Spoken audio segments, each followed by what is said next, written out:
वैसे तो ये जो भोगी टाइप के लोग हैं ना, ये बहुत जल्दी वफादारी दिखाते हैं। दुनिया भर के मोबाइल में लिखेंगे मैसेज, मुहावरे लिखेंगे, मुहावरे, न जाने कौन से क्या क्या तोड़ के मैं तुम्हारे ऊपर अर्पण कर दूं। मुहावरे, क्योंकि वो तो सब लिखे ही रहते, टैग करना है और डालना है। पत्नी भी कोई कम नहीं है इसी युग की, वो भी उधर से डाल देती है टैग करके। बस मैसेज में ही सब दीवाने हो रहे हैं, शब्दों से ही सब खुश हो रहे हैं। अंतर आत्मा में कितना पावर है, प्रभाव है, वो कोई नहीं देख रहा है। आपके मैसेज का जवाब वैसा आना चाहिए जैसा आप चाहते हैं, बस।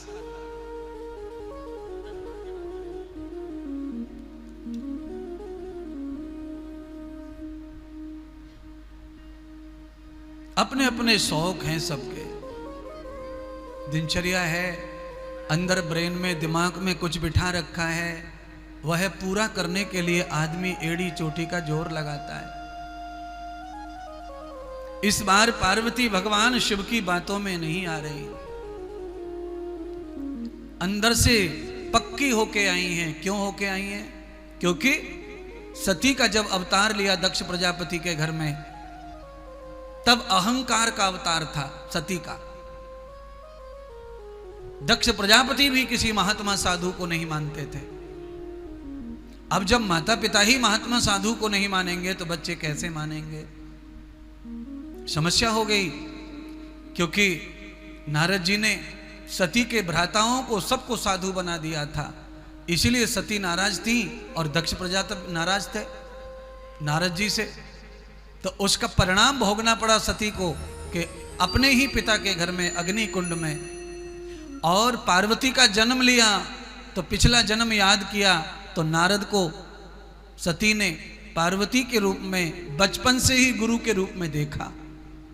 नारद जी गुरु के रूप में जब पार्वती के जीवन में थे, इस कारण ही पार्वती जी को शंकर भगवान की पत्नी बन करके वो सारी चीजें स्मरण करके रखना पड़ा था। जो पिछली गलती थी वो दोबारा रिपीट ना हो जाए। आसन पर बैठ गई और आसन पर बैठकर पति से कहने लगी, स्वामी, ये मानव का जो जीवन है ये तो भगवत शरण के लिए, भगवत भक्ति के लिए, भगवत चरणों के लिए है, भगवत प्राप्ति के लिए है। मुझे ये उपहार नहीं चाहिए, महल महलात नहीं चाहिए। शंकर तो आश्चर्य करने लग गए। अरे जन्म शरीर बदला तो सब कुछ बदल गया। प्रतिष्ठितम तिष्ठोर गति आसथे।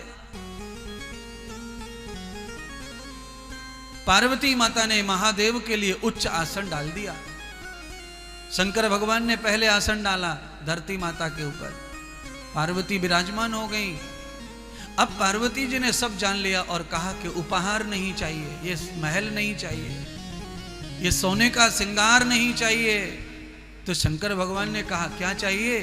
तो पार्वती ने पहले आसन डाला, प्रतिष्ठा दी, बड़म्पन दिया, पति को महानता दी।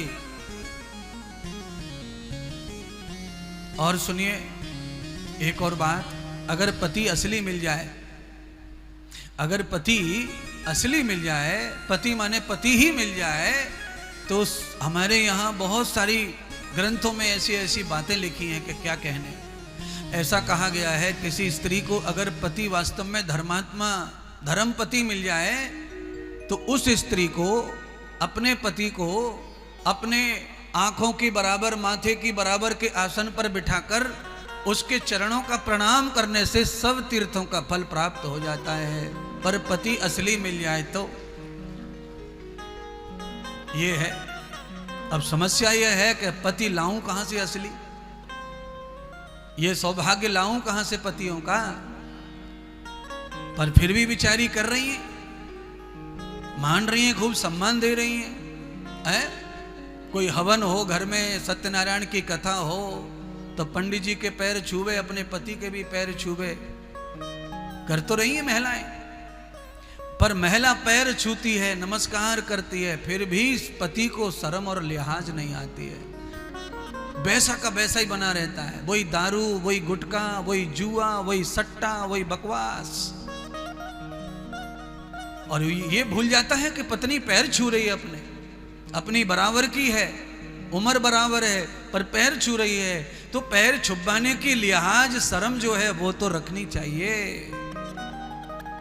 मैं तो जो भी पैर छुपाते हैं मैं तो उन सब से कहता हूं आज कि आप पैर छुपाते हो, भगवान की कृपा से आपको मौका मिला है, ठाकुर जी ने दिया है, तो इस सम्मान को बरकरार करो, कायम करो, हमेशा के लिए करो, और पैर ना छुए जाएं ऐसा कुछ अनर्गल कर्म ना करो, बिल्कुल बदल जाओ, लाभ मिलेगा, समृद्धि आएगी, सुख आएगा, शरीर में, दिमाग में, समाज में, परिवार में शांति आएगी, समृद्धि होगी, बहुत वृद्धि होगी।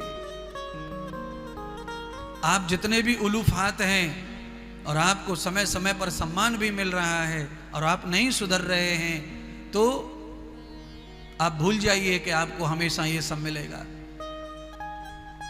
सब चला जाएगा, एक दिन सब छू हो जाएगा।